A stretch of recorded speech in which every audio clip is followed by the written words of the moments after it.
good. How about you? Doing good. Doing good. You need the mic? You okay? I'm on. Okay. It is better to take refuge in the Lord than to trust in humans. Psalms 118:8. Today I ask you, who do you go to when you are struggling? Who is that first person you ask for advice? Is it your mom? Is it your dad? Maybe a grandparent? Maybe even a friend? I don't know about you guys, but I'm being honest, I can say it's not God. In fact, many times I can barely even go to my own parents. In fact, many times I can barely even go to a friend. I find myself alone. I find myself that I can't go to anyone because I feel like if I hand it to this person, they're just going to go around telling others. And I've lost trust, and I go around and I feel like everything I say will just be tossed around like a ball. So instead, I just hide in my room. Many times I wonder though, how different would things be if instead of walking to my friend or going to my bedroom and just crying or explaining everything to my friend and telling them all my life issues and then expecting them to fix something that's not their responsibility? What if I went to the other side and I just got on my knees and I begged God and I said, God, I'm not asking you to fix my problems. I'm just asking you to give me the strength to keep moving forward. It is better to take refuge in the Lord than to trust in humans. I say again. One of my favorite illustrations for this is a bow and arrow. The bow is God and the arrow is us. Most of us have that flipped though.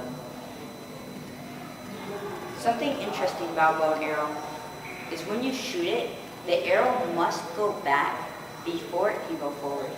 You're going to have to walk through a nightmare before you can get to your blessing.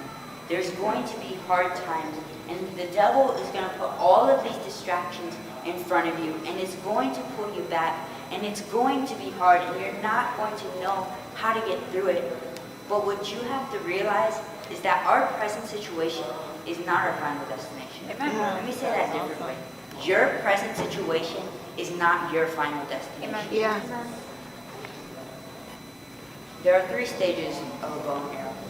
Stage 1, the bow has just picked you up. This is when you're a baby and you are just picked up by your parents and you don't exactly know what life has for you yet. You don't exactly know how everything is going to go. You're confused, you're crying, and you don't know what to do.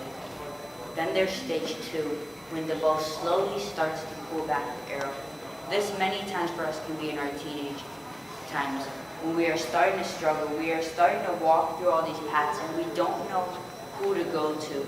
We go to this friend and instead he goes to a different friend. We go to this leader and this leader tells someone else.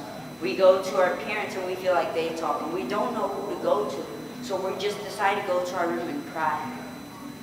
But the person we never decide to go to is God. Then there's stage 3. You are in the hardest times of your life. The arrow is in the very back, and you don't know how to deal with this. You're starting to cry, you're starting to go through things, and you said, I've been through all of this before, and I tried telling these people, I can't tell them again because I've lost this, and I don't know how to go to a different person because what if the same thing happens? So you're struggling, so you're crying in your room all alone, and we go around person to person, begging them to be our bow. We go to our parents and we beg them to be our bow, and if that doesn't work, we go to maybe a friend or a sibling and we say, be my bow, be my bow, be my bow. But not once do we stop and think. Not once do we go and realize that we have the greatest bow of all waiting there. And we don't even have to beg. All we have to do is say, Jesus, will you be my bow? And there he is sitting on his throne and he says, yes, son. We have to realize that God has a plan for us. He is here. All we have to do is ask. He says in Jeremiah 29:11, for I know the plans I have for you, declares the Lord, plans to prosper, not to harm you, plans to give you a hope and a future. He has a plan for us. It is sitting there, ready. All we have to do is be patient. We can't expect things to happen in an instant. It's not going to happen that way. We have to be patient and allow God to take control. We have to realize that our present situation is not our final destination. Today I would like to challenge you guys just to be the arrow, to be human, to make mistakes, to fall down, but make sure no matter what, to get up. So I tell you one last time, be the arrow.